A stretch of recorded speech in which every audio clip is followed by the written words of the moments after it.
kami atas prinsip-prinsip yang berikut.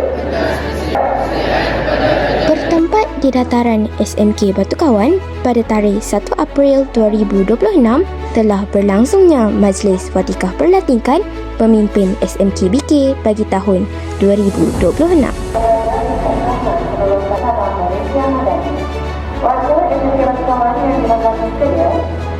Majlis ini dirasmikan oleh Puan Sarina binti Tahir selaku penolong kanan hal ehwal murid SMK Batu Kawan. Bukan satu penghormatan, tetapi ianya juga satu amanah.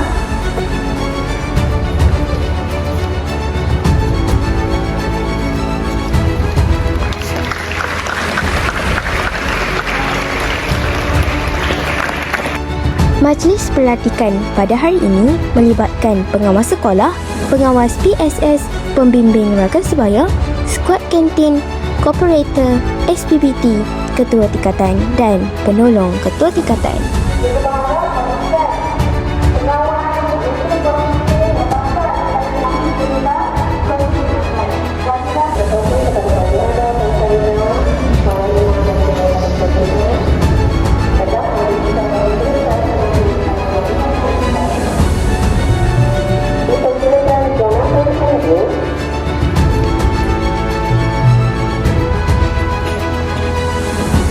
Seterusnya, dipersilakan Nurul Patrisha binti Haswani untuk menerima wasiat pelatihan sebagai timbalan ketua pengawas. Dipersilakan Ahmad Haji. Dipersilakan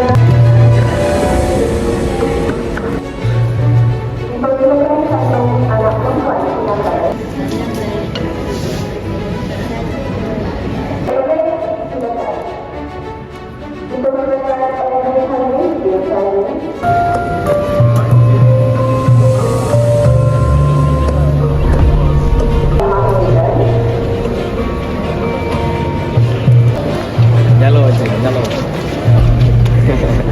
Berlangsungnya Watikah Pelatikan Pengawas-Pengawas Sekolah SMK Batu Kawan bagi tahun 2026. Semoga amanah yang diberi kepada semua yang terpilih pada hari ini akan digalas sebaik-baiknya.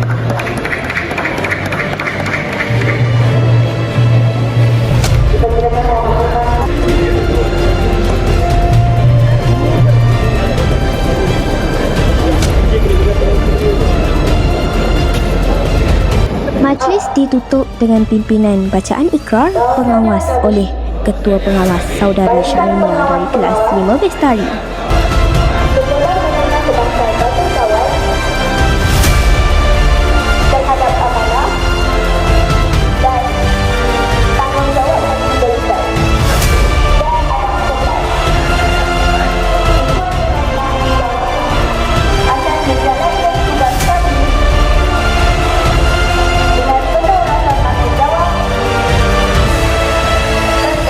segala peraturan sekolah mengharumkan nama sekolah kami.